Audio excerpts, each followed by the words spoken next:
Bienvenidas, bienvenidos colegas de la red. Les saluda Cristian Alpi desde la Universidad Politécnica Salesiana, institución que actualmente preside nuestra red.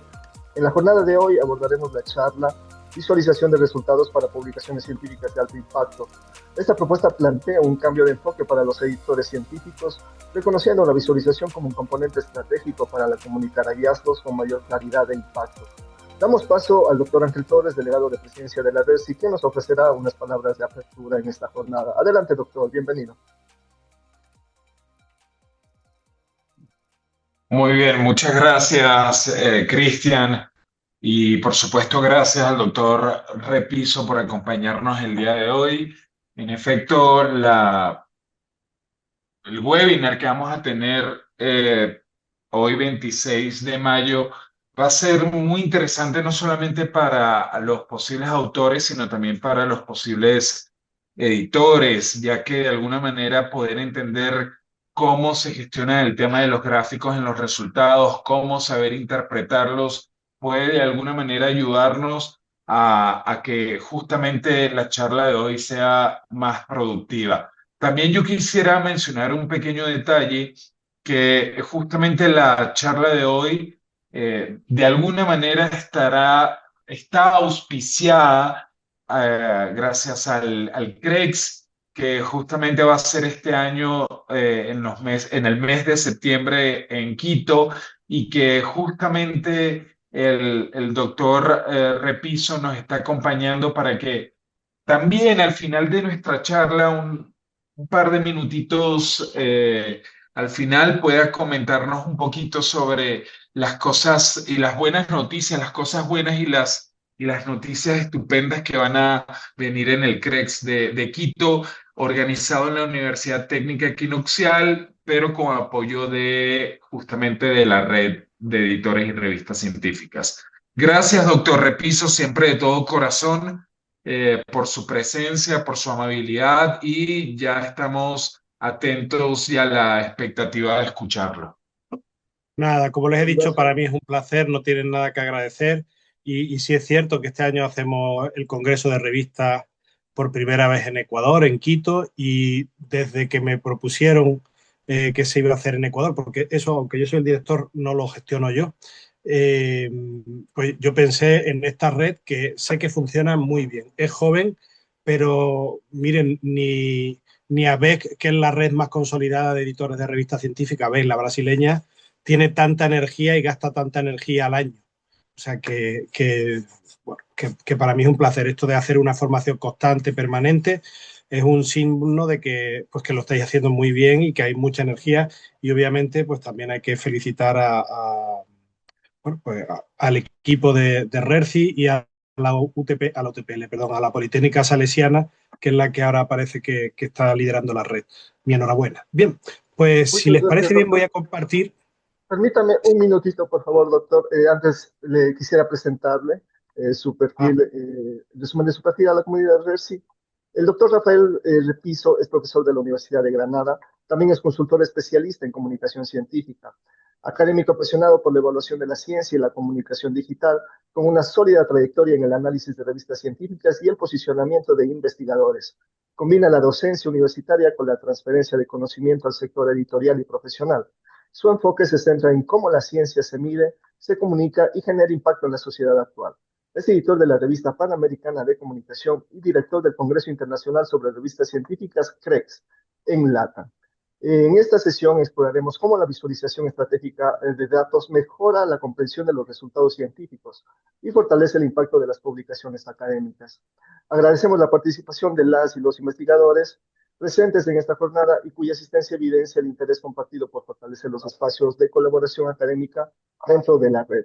Asimismo, extendemos un reconocimiento especial al doctor Rafael Repiso Caballero, quien aportará valiosas perspectivas en este encuentro académico. Bienvenido, doctor, a la comunidad RERSI. Gracias. Bien hallado, muchas gracias. Bueno, pues vamos a compartir la pantalla. Miren, lo voy a hacer muy facilito porque a mí este tipo de cosas como la matemática, como el deporte, me cuesta mucho. Entonces, como a mí me cuesta todo mucho, porque soy especialmente torpe, pues yo creo que tengo el don de explicárselo a todo el mundo con facilidad, porque como a mí me costó, entonces le he puesto este gráfico en que, bueno, tenía otro título, pero le he puesto este gráfico para que ustedes entiendan que es una cosa relativamente sencilla, ¿de acuerdo? Bien, ¿y por qué es importante un gráfico? Pues vamos a pensar una cosa fundamental en nuestros artículos, en nuestras revistas. ¿Qué es lo más importante de un artículo? Pues lo más importante de un artículo es aquel conocimiento que es original, aquel conocimiento que no se sabía, que nuestro trabajo hace público, ¿verdad? Por tanto, lo más importante de un artículo son sus resultados, debidamente contextualizados, debidamente explicado en la metodología cómo se ha llegado a esos resultados, debidamente discutidos, pero lo más importante son los resultados. Y los principales resultados, ¿cómo se presentan? Pues mayoritariamente se presentan en forma de gráficos y en forma de tablas. Por tanto, lo mejor de nuestro artículo normalmente está revestido de una metáfora visual, ¿vale? Con lo cual, hacer una metáfora visual correcta o no correcta es muy importante. Hacer una metáfora visual bella o fea es muy importante. Obviamente siempre la corrección sobre tal. Los gráficos tienen la capacidad de captar la atención del lector. Es inconscientemente, cuando a mí como editor me lleva un artículo y miro el artículo de arriba abajo, lo primero que me llama la atención donde me paro es el gráfico o los gráficos y los veo y lo tal, y si hay algo que me llama la atención me entretengo. Es lo primero que se valora al editor, y cuando el editor se para en el gráfico que hemos dicho que está ahí sintetizado lo más importante del trabajo, que suelen ser los resultados, normalmente y de manera inconsciente el editor ya toma una decisión. Ya dice, esto promete, o no, o todo lo contrario, no me convence, o tal, ¿vale? Bien. Por tanto, son el principal reclamo del artículo. Un buen gráfico aumenta las posibilidades de ser, en primer lugar, aceptado por la revista. Una vez publicado, en primer lugar, la posibilidad de ser leído, difundido o compartido. ¿De acuerdo? El texto siempre es igual visto de lejos, pero los gráficos cada uno son de su padre y de su madre. Los gráficos son los principales elementos diferenciadores de un trabajo. Los gráficos, los resultados científicos, cuando se transmiten en forma de gráficos, son mucho más fáciles de comprender y a veces más convincentes, porque el texto se lee de izquierda a derecha, de arriba a abajo, ¿de acuerdo? Un gráfico normalmente sintetiza muy bien los resultados, por lo tanto, un gráfico así probablemente esté sintetizando resultados que, si lo pusiésemos en forma de texto, nos ocuparía muchísimo espacio. Los gráficos además son fáciles de retener en la memoria. Esto recuerdo que mi jefe me decía, oye, mándame el artículo este que escribiste tú, ¿cuál? El de las pelotas de no sé qué, porque yo hago muchos gráficos que él le llama el de los gráficos de pelota, no son gráficos de pelota, pero bueno, porque eso es lo que se acuerda, ¿de acuerdo?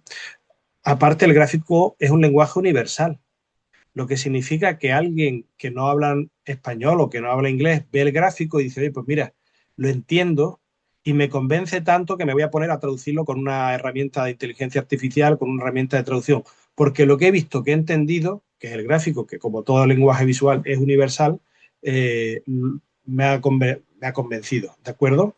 Y después las gráficas, si están bien hechas, ofrecen mayor objetividad en el texto. De hecho, es el lector, cuando ve el gráfico, el que llega a las conclusiones, ¿de acuerdo?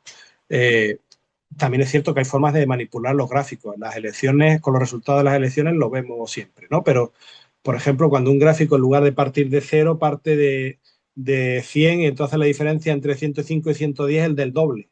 Ostras, es que ha sacado el doble, ¿no? Es que el gráfico no parte de 0. Realmente ha sacado un 5% más, pero el gráfico a partir de 100, en lugar de 0, parece que duplica. Pero bueno, eso también es importante porque también tenemos que ser conscientes de los malos gráficos, ¿de acuerdo? Miren, ¿cuáles son las dos mejores revistas del mundo? Pues las dos mejores revistas del mundo de ciencia son Nature y Science. ¿Y sabéis cuáles son las características de estas revistas? Pues que son revistas gráficas. Son revistas que desde su creación se ilustran los resultados. Son revistas que, como están muy ilustrados los gráficos, no solamente atienden a científicos, sino que es muy habitual en la historia de la revista que gente que no es científica, pero tienen interés por una disciplina o por la ciencia en general, se suscriba en su casa. ¿Eh? Y es normal, de hecho, son las típicas revistas que tú te suscribes, que te vale, no sé si 200 euros al año o algo así, te regalan la camiseta, porque están acostumbradas. No es como la mayor parte de nuestras revistas que o son gratis o solamente la suscribe la biblioteca. Nature y Science son revistas que llegan a todo el mundo y verán que publican lo mejor del mundo, las tendencias. Y llegan a todo el mundo porque utilizan un lenguaje que cualquier persona con conocimiento, con un nivel universitario, ya sea porque ha estudiado una carrera o porque se lo ha adquirido por sí solo, entiende los trabajos. Y entiende los trabajos, entre otras cuestiones, porque está muy bien explicado y porque los gráficos son muy claritos, muy fáciles de entender, muy amenos. ¿Vale? Por tanto, las buenas revistas, las muy buenas revistas, utilizan gráficos con profundidad y con riqueza. ¿Vale? Bien. Y bueno, cuando utilizamos un gráfico, ¿qué es mejor? ¿Una tabla o una figura? Miren, les voy a decir, concretamente, en este trabajo, lo que estamos viendo es lo mismo. Esta tabla está enseñando lo mismo que una figura. Díganme, desde vuestro punto de vista, ¿qué es mejor, una tabla o una figura?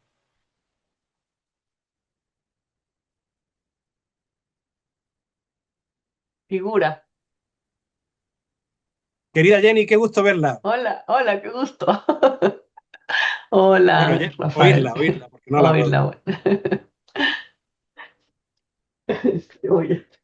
Bueno, pues en líneas generales les voy a decir una cosa. En líneas generales, si la metáfora visual del gráfico está bien construida, un gráfico suele ser mejor. Digo en líneas generales, porque si bien es cierto que hay áreas donde los gráficos, donde las tablas son preferibles. Por ejemplo, en el área de economía, si tú vas a presentar unos resultados económicos y tal, pues concretamente el número con las comas importa, porque a lo mejor esa tabla la va a utilizar otra persona. ¿De acuerdo? Pero en líneas generales es preferible un gráfico a una tabla. Cuando el número concreto no es tan importante, sino lo que queremos tener es una idea del conjunto y de cómo se parece entre sí, de cómo se diferencia y hacernos una idea amplia, el gráfico, si es una buena metáfora, es preferible a la tabla. ¿Vale? La tabla funciona muy bien cuando nos interesan los elementos individuales en profundidad.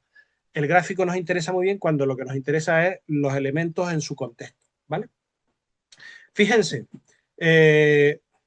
size tiene una media de 3,13.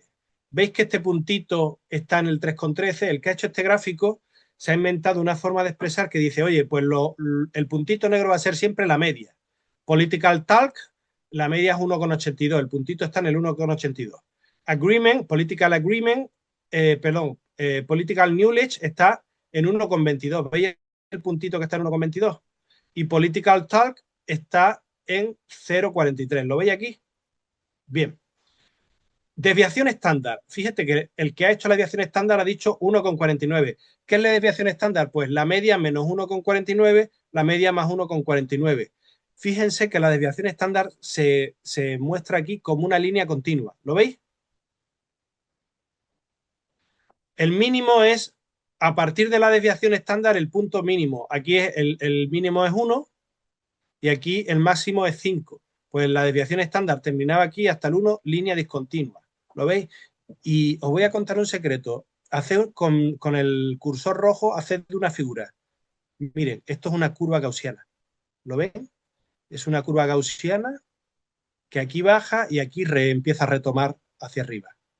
Y aquí tendríamos otra curva gaussiana que aquí baja y aquí empieza a retomar hasta arriba y se alarga mucho. Y aquí viaja y se empieza a retomar y se alarga mucho. Y esto nos permite ver en comparativa las estadísticas de tamaño, de political tal, de political knowledge y de political agreement. Con lo cual ya vemos que en size es la que en promedio tiene mayores valores, pero también es la que tiene más dispersión, ¿lo veis?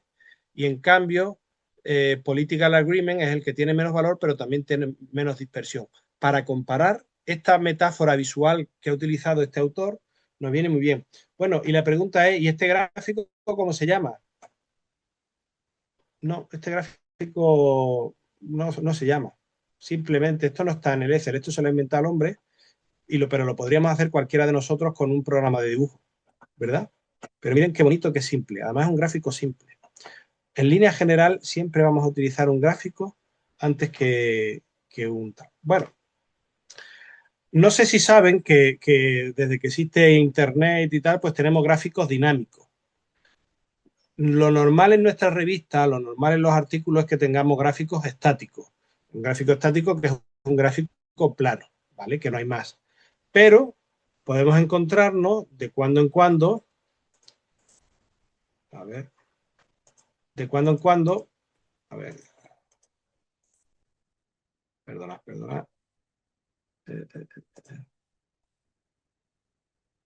No,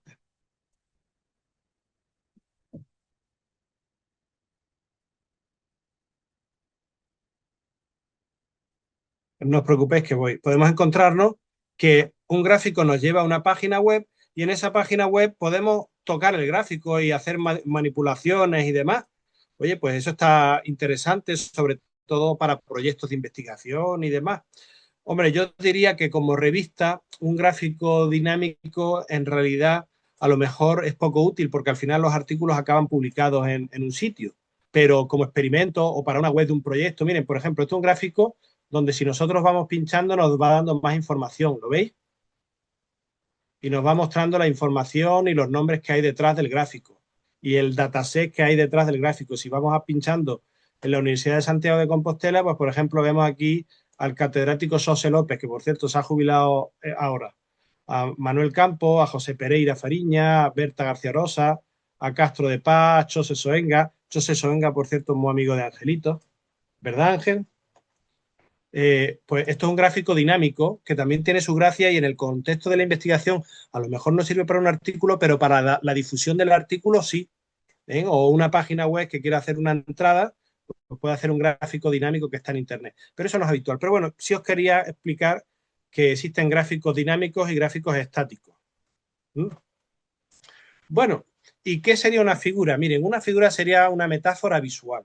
Como hemos visto, nosotros mismos podemos crear metáforas visuales que no existan, pero lo habitual es utilizar metáforas visuales ya predefinidas. Por ejemplo, un diagrama de barras. El diagrama de barras es una metáfora visual que a saber quién se lo inventaría, pero que sabemos que la longitud de la barra representa a una serie de datos, a unos valores, ¿verdad?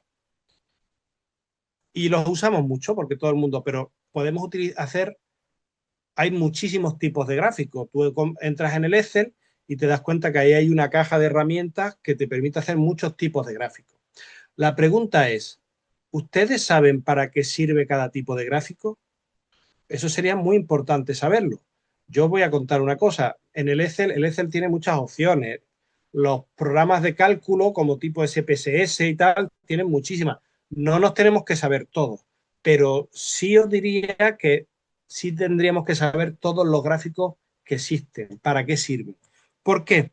Porque son formas de expresión y tú no te puedes expresar si no conoces los términos. Decía Wittgenstein que el límite de nuestro pensamiento es el límite de las palabras que conocemos, no pensamos más allá de las palabras que conocemos. Pues visualmente en la ciencia nosotros no pensamos en resultados que no se nos ocurra cómo visualizarlos. Por tanto, si cada uno de nosotros hacemos un esfuerzo por cada vez que hay un gráfico entender qué es lo que expresa, cómo se organizan las variables y para qué sirve, os aseguro que inconscientemente cada vez tendremos más posibilidad de expresarnos visualmente y de pensar en resultados mucho más elaborados, mucho más complejos. ¿De acuerdo? Bueno, y gráficos pueden haber gráficos de volumen, de proporción, de correlación, de distribución, de flujo, series temporales, jerarquía. Miren, estos serían los ingredientes en la creación de gráficos. Podemos utilizar la posición de pelotitas, como a mí me gusta, dentro de un gráfico. Por ejemplo, para ver un gráfico de dispersión, cómo se enfrentan dos variables. Podemos en un gráfico, y es muy común, poner etiquetas. Oye, pues si estoy representando las universidades, pues la Politécnica Salesiana, UPS. Me pongo la etiqueta UPS, pues parece una tontería, una obviedad. Y si yo quiero decir que el valor de la UPS tiene una puntuación de 10, pues le pongo al lado un 10. Bueno, lógico, ¿no? La longitud, si utilizamos pelotitas, podemos hacer que el tamaño de las pelotitas representen valores, el ángulo, los típicos gráficos de crecimiento juegan con el ángulo, la densidad del patrón, el grosor de las líneas. Si tuviésemos un gráfico que usa líneas, a lo mejor de relaciones, podemos decir, oye, pues las líneas más gruesas implican mayor relación, las líneas menos gruesas, menor relación, y podríamos cuantificarlo. Obviamente los colores pueden darle significado. Imagínense que tenemos un gráfico de las universidades de Ecuador y decimos, pues mire, todas las universidades privadas las vamos a poner en azul, todas las universidades públicas en rojo y concretamente las universidades de la Iglesia las vamos a poner en amarillo. Pues ya está categorizando, ya está diciendo algo, ¿no? El color, el problema que tiene, y ahora lo veremos, que funciona para categorizar, pero no funciona bien para representar números. Pero bueno, las formas, podríamos hacer que en un gráfico los círculos sean hospitales y los triángulos sean, por ejemplo, universidades. Y analicemos la producción en salud en Ecuador, ¿no? Y veamos estos roles. O los patrones o los encasulamientos, que es ni más ni menos que tú dentro de un gráfico hacer un círculo y decir todo lo que hay dentro del círculo es son universidades de Ecuador. Todo lo que hay fuera pues ya no son de la capital, son universidades de la capital de Ecuador. Cosas así. Hay muchísimos ingredientes para montar un gráfico, ¿vale? Pero claro, os tengo que decir una cosa. Los gráficos tienen que estar bien hechos. Y si además de estar bien hechos son bonitos, pues ya miel sobre hojuelas. Pero en la ciencia ya sabéis que la base siempre es que las cosas estén bien. Igual que nuestras clases. Lo importante es que nosotros demos el contenido bien y que el contenido sea correcto. Y si además de eso somos capaces de entretener al alumno, de sacarle con una sonrisa, pues mejor. Pero esta segunda parte no es obligatoria, aunque sí es muy buena, ¿vale? Pues los gráficos lo mismo. Primero, que el gráfico represente bien los datos. Y si además de representar bien, por casualidad tenemos gracia para darle una estética agradable, pues miel sobre hojuelas. Hay gente que se viste simplemente para no pasar frío y hay otra gente capaz de no pasar frío va elegante. Bueno, pues esa es la diferencia, ¿no? Perdonen que vaya rápido, pero no tengo mucho tiempo. Bueno, le quería decir de los colores. Miren, si los colores no significan nada, mejor no utilizar los colores, ¿de acuerdo? Los colores funcionan muy bien para hacer categorías, pero no se pueden hacer más de 20 categorías porque entonces ya los colores se empiezan a mezclar, ¿vale? O sea, que funciona muy bien para decir esta universidad pública, esta es privada, lo veo. Pero si tú dices, oye, a cada universidad de Ecuador le voy a dar un color, os aseguro que ya va a haber universidades con tonos de verde parecidos, porque ya se repiten. El problema es que utilicemos el color para representar una cantidad. Podríamos decir, oye, pues en una escala de blanco a verde, el verde fuerte significa 10 y el blanco significa 0. Y en medio, en vez de 5. Bueno, eso se puede hacer, pero no queda claro. ¿De acuerdo? Aparte de todo esto, tienen que saber que los colores deben ser contrastables en blanco y negro. ¿Por qué? Porque cuando la gente se imprime artículos, la revista los publica ya en color porque pues, los publica en color porque son digitales. Pero a la hora de la verdad, la gente, las impresoras que tienen en sus casas son impresoras toner, que son las baratas, que son las que gastan poco y además cuestan poco. Cuesta poco el toner. La impresora cuesta un pelín más. Por lo tanto, tenemos que hacer que nuestros colores, cuando los pasemos a blanco y negro, se diferencien los tonos grises, ¿vale? Eso es importante. Otra cosa que es importante, diferenciar, nunca deberíamos mezclar dos tonos, el rojo y el verde, por las personas que tienen dificultad, ¿cómo se llaman? No me acuerdo ahora el nombre de este tipo de personas. Bueno, pues esta gente que no diferencia bien los tonos de rojo de verde, no Daltónicas. daltónica, gracias. Daltónicas, sí. Me sale disléxico, digo, disléxico no es, me está amnésico tampoco, daltónica, daltónica. Qué bueno es tener colegas. Bueno, pues tampoco en el mismo gráfico deberíamos utilizar rojos y verdes, porque aunque un porcentaje de población pequeñito es. ¿Y saben lo peor del daltónico? Que no se da cuenta que está cometiendo un error. Él está viendo el mismo color. No es una persona que diga, oye, que no es alguien que va en silla de ruedas que te dice que yo ese escalón no lo puedo saltar, me está fastidiando. No, el daltónico no se da cuenta que no es capaz de percibir el color. Bueno, miren, este gráfico, por ejemplo, es un gráfico que juega con tres cosas. En primer lugar, juega con la posición. La posición, estos son revistas de comunicación. La posición, como lo veis aquí, implica la relación entre la variable promedio de valores en Twitter y promedio de valores en Mendeley. Con lo cual, cuanto más arriba tienes más valores en Twitter, cuanto más a la derecha tienes más valores en Mendeley. Con lo cual está jugando con la posición en el espacio. En segundo lugar, está jugando con el tamaño de la burbuja. Cuanto más grande es la burbuja, significa que la revista publica más artículos. Fíjense que ya le estamos metiendo tres variables al gráfico. Mendeley, Twitter y tamaño, número de artículos. Y en cuarto lugar, juega con el color. Cuanto más verde, tiene un promedio de citas mayor. Ahora también os tengo que decir una cosa. Como os dije, el color no sirve para cuantificar bien. Porque, por ejemplo, esta revista Personal Relationship, ¿alguno de ustedes me sabría decir con exactitud qué promedio de citas tiene? No. Sabemos que es menor de 11 y mayor de 0,06, ¿verdad?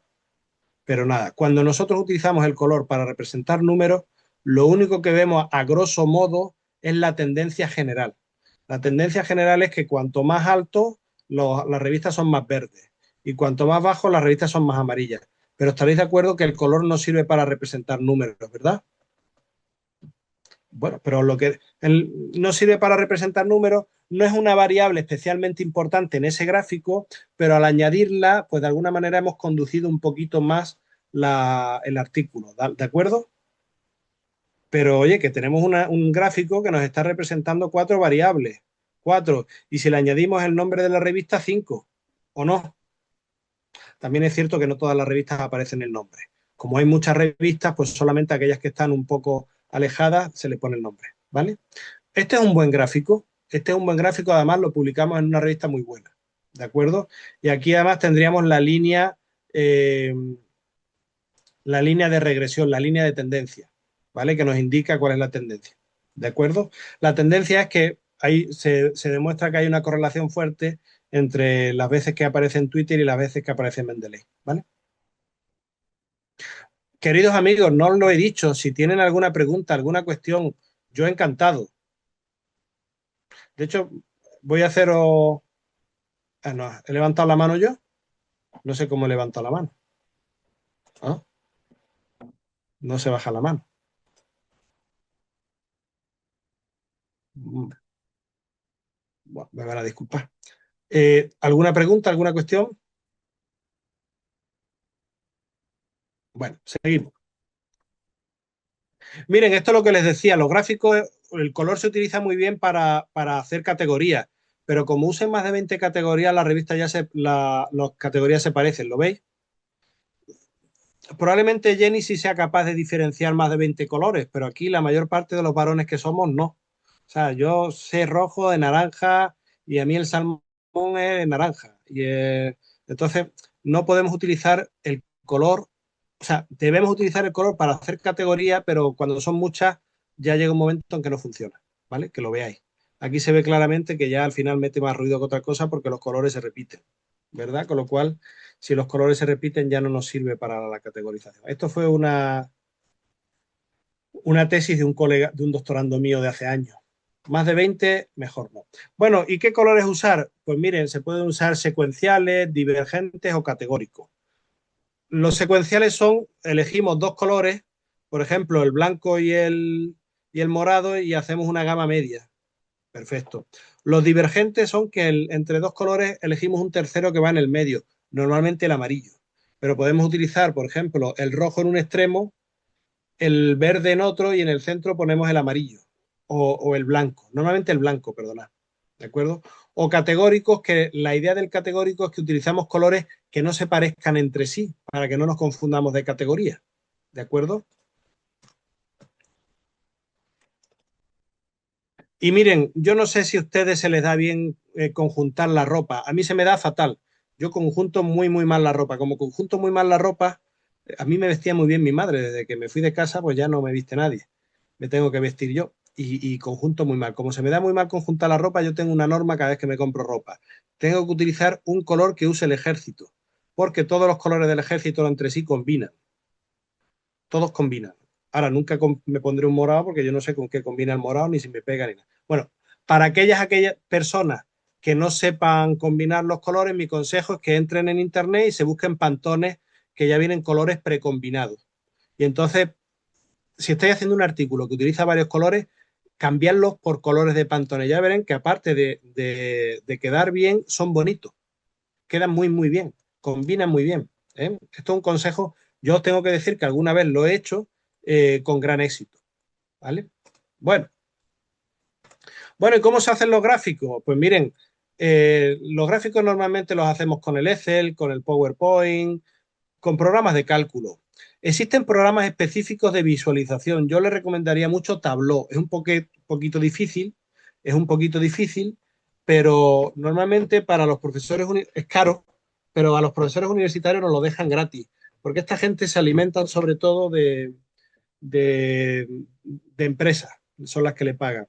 Pero también hay programas como RawGraph, como HighChart, que son gratuitos, no tienen ni que descargártelos, están en internet. Los paquetes estadísticos también incorporan gráficos, no son especialmente bonitos, pero bueno, tú haces una función matemática y muchas funciones matemáticas tienen su propio gráfico. Bueno, pues el paquete estadístico te viene muy bien. Y algo que es fundamental, y aquí os lo voy a decir a los editores, un editor de imágenes, pero no un editor de imágenes tipo Photoshop. Los gráficos de investigación no son fotografía, bueno, algunas veces son fotografías, pero lo que nosotros hacemos normalmente son figuras, diagramas, figuras, y estos gráficos son imágenes vectoriales, no son imágenes, no son mapas de bits, son imágenes vectoriales.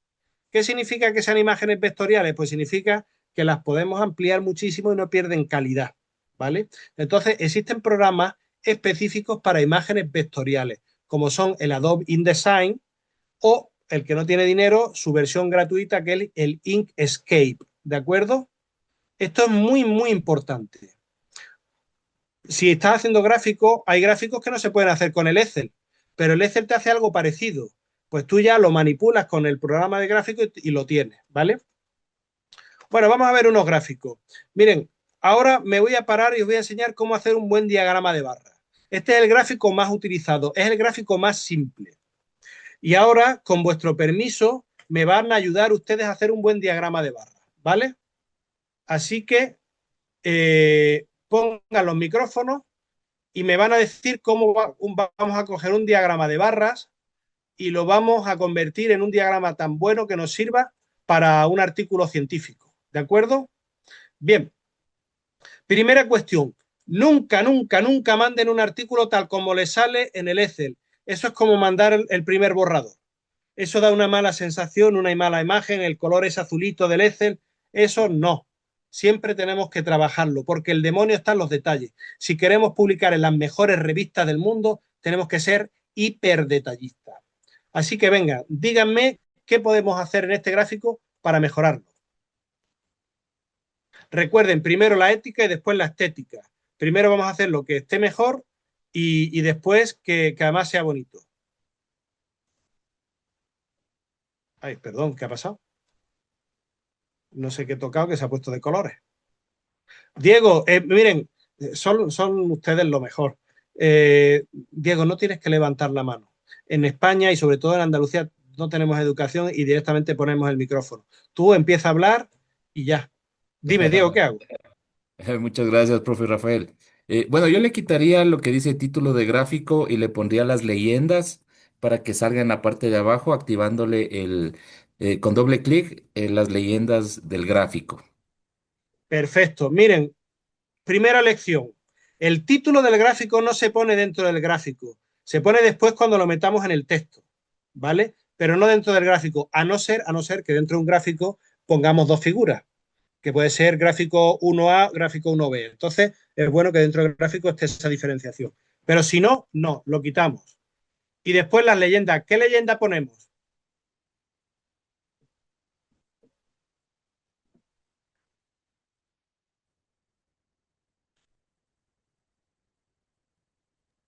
Cuando Países, ¿no? dice, sí, en realidad serían los títulos del eje. ¿De acuerdo? Sí, exacto. Bien. En el título del eje Y es importante porque es importante que pongamos que esto es PIB en miles de millones de dólares, ¿vale? Porque si no, no se entiende. Y en título del eje, ¿qué ponemos?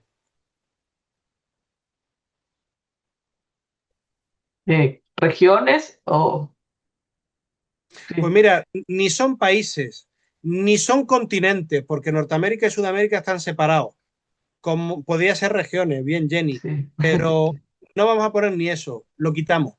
Mm, El que lo vea, lo ve, ¿vale? sí. Y fíjense qué bonito, al quitarlo ocupa menos espacio y el gráfico se redimensiona.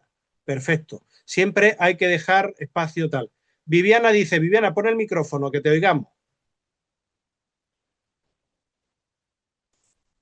Yo voy a quitar esto para daros más peso a ustedes y para coger una Coca-Cola.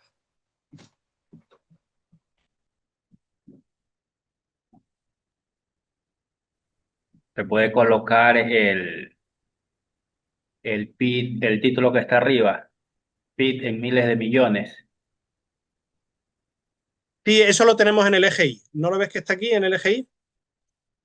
PIB en miles de millones, que es el gráfico, la línea vertical.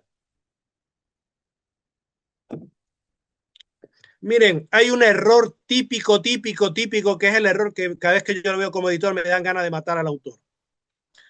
A ver si lo ven.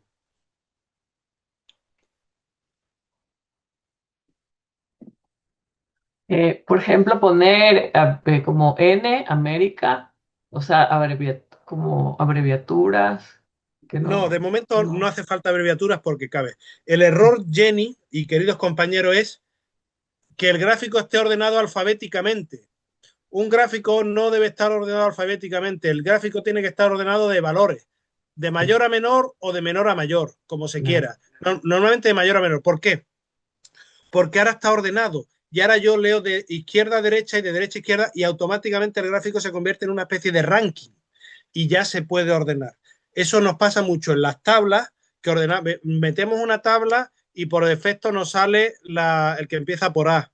No, perdona, yo quiero en una tabla que tiene que ver sobre la calidad universitaria, que la primera me salga la mejor, o si tiene que ver con los beneficios, que el primero es el que más beneficios se lleve, no en A, en B, en C, porque así yo puedo leer la tabla de arriba abajo, de abajo arriba y me da más información. Venga, ¿qué más?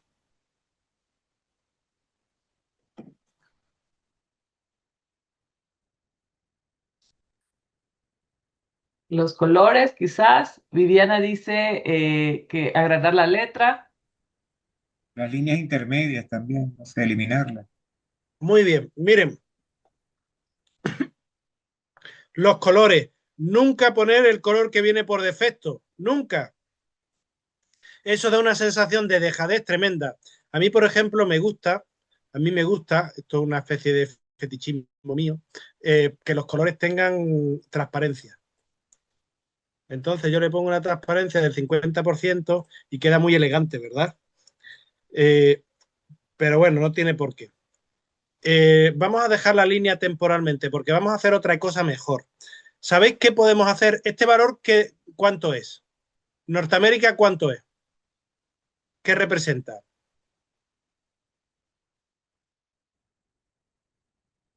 O Europa, ¿qué representa? O Australia.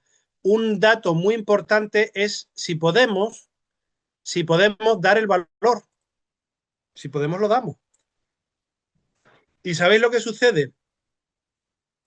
Que cuando damos el valor, esto sobra, ¿verdad? Pues vamos a quitarlo. Cuanto más quitemos, más el gráfico se redimensiona y más se ve.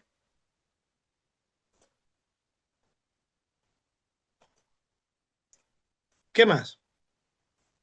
Yo le quitaría los decimales, le dejaría números enteros.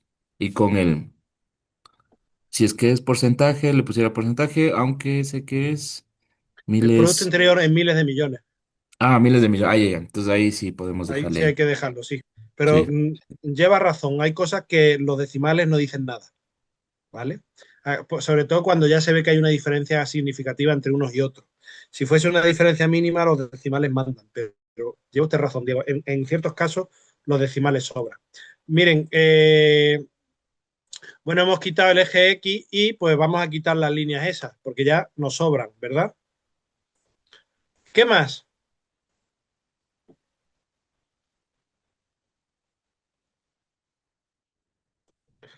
Vamos a volver atrás porque os voy a enseñar una cosa. El gráfico máximo, ¿qué valor máximo tiene la línea vertical? 35, ¿verdad? Pero la línea tiene 35, pero nuestro punto más alto es 30. Eso significa que hay 5 puntos ahí que sobran. Pues eso también tenemos que ajustar de alguna manera los ejes los tenemos que ajustar a los datos que tenemos. Así, mejor, ¿lo ven? Hemos puesto 30. Claro, ¿cuál es el problema? El problema es que ahora este nos sale, no pasa nada. Etiquetas del eje, título del eje, lo metemos dentro. Perdón. Etiquetas de datos, extremo, interno. Vale. Y aquí le vamos a decir, fíjense qué pillín, le vamos a decir que el valor máximo va a ser 32, pero que nos enseñe los gráficos de 5 en 5 empezando por 0. Con lo cual ya nos sale. Ahora sí. Y ahora ya podemos borrar podemos borrar esto y nos queda mejor. Venga, ¿qué más se os ocurre? Ah, la letra, que lo decía la compañera, perdona, que la compañera lo está diciendo. Miren, un típico error, un motivo por el que te echan en la revista, es que te están diciendo que el texto tienes que mandarlo en Tiny Roman y el gráfico lo mandas en Calibri. Y te dicen, oiga, que sí, que el texto está en Tiny Roman, pero usted nos ha mandado el gráfico en Calibri y que todo tendría que ser Tiny Roman. Pues todo, si dice la revista que todo está en New Roman, los gráficos también, ¿vale? ¿Qué más?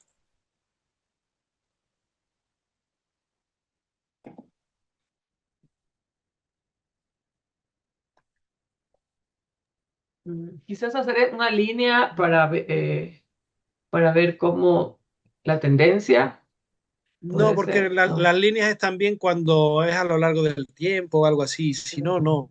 Jenny, está metiendo un dato que no. No. Ok. Bueno, nos podría indicar efectivamente de uno a otro cómo bajan, ¿vale? Y aquí lo que veríamos que efectivamente hay una bajada significativa cuando pasamos de Asia, Norteamérica, Europa a Australia, Sudamérica. Eso sí, fíjate, pero no hace falta, ya se ve, ya se ve. Las líneas normalmente indican cambio en el tiempo. No, no es razón para rechazar un buen artículo, Catherine. No es razón porque es una cosa que se puede rehacer. Pero te aseguro, Catherine, que cuando tienes un buen gráfico, tienes un pie dentro. Bueno, les voy a contar otra cosa. Por defecto, no sé si Ponerle lo ven, el bordes, ancho. Dime. ponerle bordes a los histogramas, bordes más, unas líneas más evidentes. Sí, se puede, por supuesto. Por supuesto. Contorno de forma. Ah, pero mira, ya los números se nos quedan un poco cogidos. ¿Lo veis? Mejor así. Ahora lo vamos a ver. Miren, os voy a contar un secreto. La proporción de grosor en los gráficos del Excel es errónea. Es una proporción fea a la vista. Fíjense que ahora mismo el ancho del rango es 219% el tamaño del diagrama. Es decir, vamos a poner que el ancho sea el 75% del ancho de la barra. Miren, qué diferencia. Fíjense como si estuviésemos en el oculista. ¿Qué les parece mejor o más armónico para la vista? ¿Esto o esto? Más ancho, obviamente. Pero no es porque sea más ancho, es que a la vista no le gusta que la distancia que hay entre las columnas sea más pequeña que el propio ancho de la columna. Entonces, mi recomendación es que siempre lo pongan al 75%. Lo podríamos poner al 100%, que es el mismo tamaño que las columnas, ¿lo ves? Y sigue quedando bien. pero mi recomendación es que sea del 75. Ya eso para gusto. Normalmente a la vista le parece más armónico esto. Y ha dicho un colega ahí que podíamos darle un color a cada continente o subcontinente, ¿verdad? ¿Qué color podemos darle? Una pregunta, ¿existen ya colores predefinidos para los continentes? Bueno, hay, Rafael, algunas revistas te dicen claramente que los gráficos es en escala de grises. Sí, y hay otras revistas que tú se los mandas en unos colores y después te ponen el color de la propia revista de su universidad. Sí. Sí, sí, es cierto. Pero bueno, hay revistas que te dejan jugar. ¿Existen colores predefinidos? Es decir, ¿Asia tiene algún color?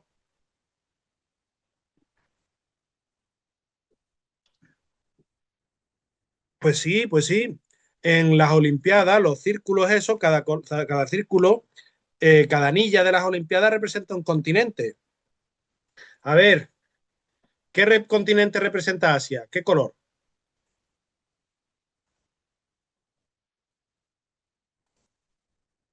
El amarillo. Rojo. Ah. ¿Qué color representa África?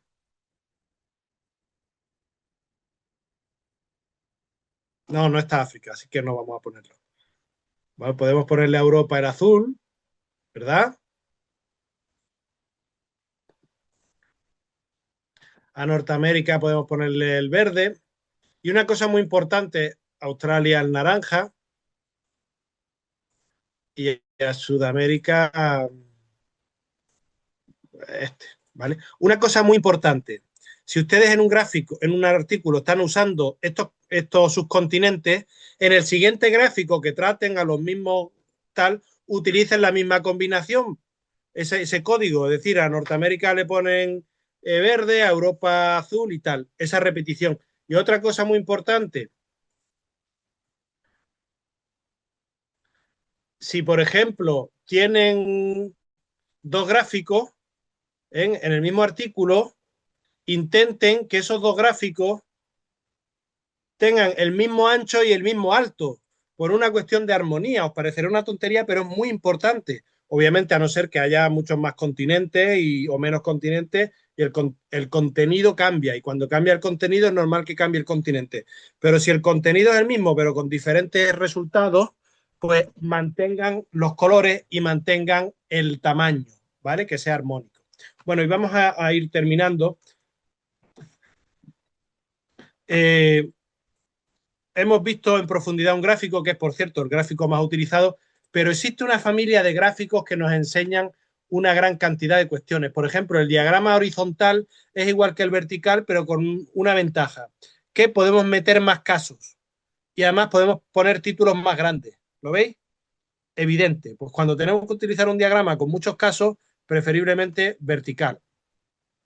La pirámide de población no es ni más ni menos que dos diagramas, que uno va a la izquierda y otro va a la derecha, dos diagramas de barras verticales. Esto lo he hecho yo con un programa de dibujo. Lo hice en los diagramas en negativo, con valores negativos para la izquierda, en el Excel, y después me lo llevé al programa de dibujo y lo pegué. Y ahí tienes tú tu pirámide de población, ¿eh? Tan bonito. El eje temporal, que nos permite demostrar a lo largo del tiempo cómo se sucede algo. Por ejemplo, esto es la natalidad y la mortalidad en España. Estamos viendo que ya en el año 98 la mortalidad superó a la natalidad. Si no fuese por los ecuatorianos que vienen a España, pasa que después los ecuatorianos vienen a España y dejan de tener chiquillos, que es una cosa que no se entiende. Todo lo malo se contagia. Pero si no fuese por los ecuatorianos y por otros colegas, en España estaríamos fatal de población. Un diagrama de áreas muy bonito, un diagrama que nos permite ver a lo largo del tiempo el consumo en los diferentes soportes físicos para escuchar música. Miren qué bonito. Llegó la descarga y el streaming y se acabaron los compact discs. Clarísimo, ¿eh? Otro diagrama, este es un diagrama de áreas, pero muy peculiar, el Rich Line. Pues este diagrama no podemos ver en detalle, no podemos ver en detalle porque como estáis viendo, estamos aquí comparando 30 cosas, pero nos permite comparar. Y esa es la clave. Aquí estamos viendo las horas del día a las que se practica el deporte. Por ejemplo, jugar al billar o bailar se hace por la noche, ¿verdad? Hay actividades que se hacen a mediodía, como por ejemplo el golf, ¿eh? Y hay actividades que se hacen o a primera hora o a última hora, como por ejemplo correr. Correr o lo hace muy temprano o lo hace muy tarde. Fíjense qué bonito. Ustedes mandan, yo qué sé, se os ocurre algo, esta metáfora, esto lo mandan ustedes a una revista. ¿Qué revista les va a negar un artículo con este gráfico? A mí me mandáis algo a la revista Panamericana de Comunicación así y os pongo una alfombra por delante. Y si el resto está mal, me da igual, o que lo corrigéis. He visto que alguien me ha escrito algo en el chat. Dímelo de viva voz. Miren, esto es un boom chart, que es un gráfico que se utiliza para ver la posición en ranking a lo largo de diferentes años. ¿Vale? En azul, los países que han mejorado con el tiempo. En negro, los que se han mantenido y en rojo, los que han caído. Un gráfico de caja y bigote. Este es un gráfico que nos permite ver distribución. Dentro de la caja están los valores del 50%. La X es el valor promedio. Y después aquí tendríamos las desviaciones estándar a la izquierda y a la derecha. Pues miren, es un gráfico que nos permite ver distribuciones de población o de lo que se os ocurra con el valor que se os ocurra. Este gráfico es muy bueno. Hay uno más avanzado que no lo enseño, que se llama Violin Plot. Aquí se explica el gráfico Boxplot. Este es un gráfico que tiene un problema, solo tiene un problema, y es que uno no lo entiende a no ser que te lo explique. Cuando ya te explican la metáfora en qué consiste, ya te gusta mucho, pero se lo enseñas a alguien que no conoce y le cuesta, ¿vale? Un gráfico de árbol, aquí estamos viendo, para que sepáis lo que es esto. Estos son los artículos publicados en un año en la revista de Web of Science de comunicación. Cada rectángulo es un artículo. Y dice, bueno, ¿y por qué un rectángulo es más grande que otro? Pues el tamaño indica el número de citas que tiene. ¿Ah? ¿Y cuál es la diferencia entre el azul y el rojo? El azul son los artículos publicados en números normales y el rojo son los publicados en números monográficos. De hecho, si veis, están separados. Cada rectángulo tal es un número monográfico que a su vez está formado por artículos. Fíjense qué bonito. Un gráfico de dispersión que normalmente contrasta dos variables, en este caso promedio de lectores en Mendeley con promedio de citas. Un gráfico de calor, que tú utilizas el gráfico de calor para que el color tenga alguna variable. Pero mira, también podemos convertir una tabla en un gráfico de calor, porque en una columna decimos que el color más intenso es el valor más alto y el color menos intenso es el más bajo, y eso hace que en una tabla tú directamente estés viendo, hagas que el lector vaya a los puntos más interesantes automáticamente, ¿verdad? Esto es un gráfico de calor. Esto se hace con el Excel, ¿eh? Es muy, muy fácil.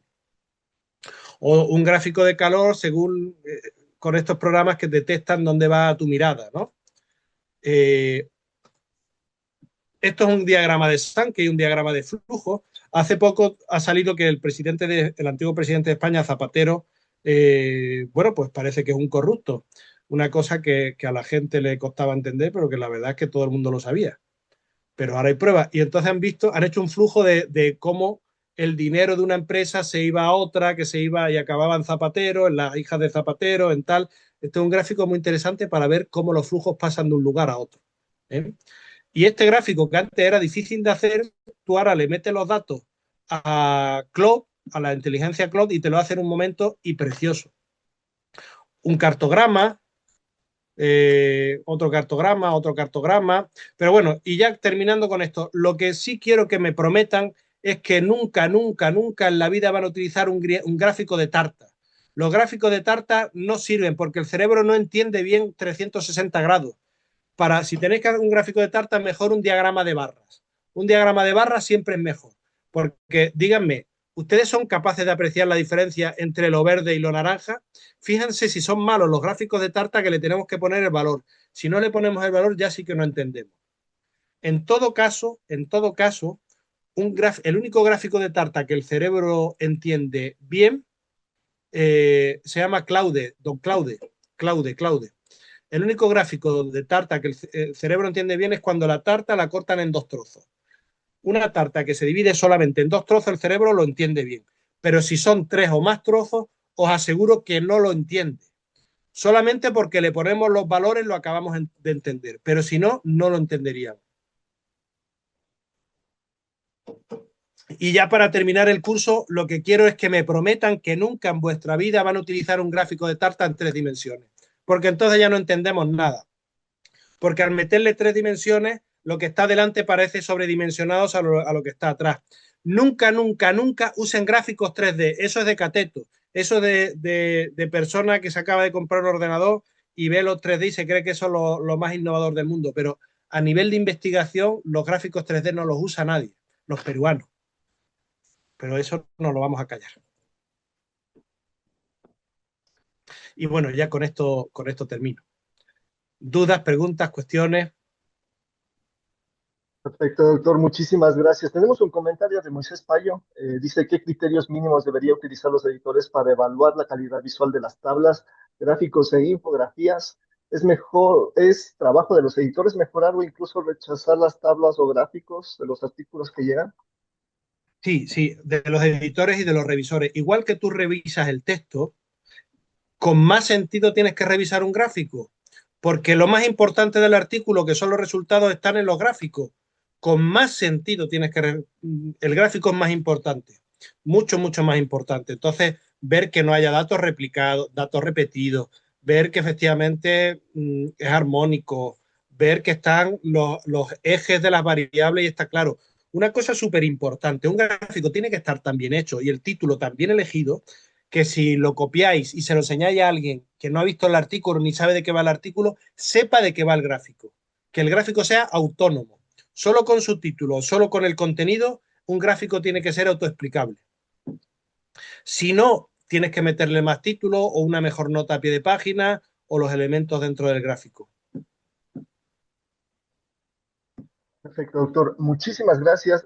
Me parece que ha estado todo clarísimo, no hay más consultas. Esta ha sido una charla más organizada por la red de editores. Ay, espérate, que está Isaac Chaparro nos está diciendo una cosa que se usa mucho en los cursos, el tema de la relación tinta-expresión. Efectivamente, hay una ratio del esfuerzo y siempre tenemos que tirar hacia la simplicidad. Bueno, y perdona, Cristian, os animo a participar en el CRES, que lo hacemos en Ecuador y lo hacemos en la Universidad de UTE, pero con la colaboración de la red RERCI. Hacemos el CREX en Ecuador, entre otros motivos, porque hemos visto que en Ecuador hay un conjunto de revistas bastante buenas, con un desarrollo en muy poco tiempo muy grande.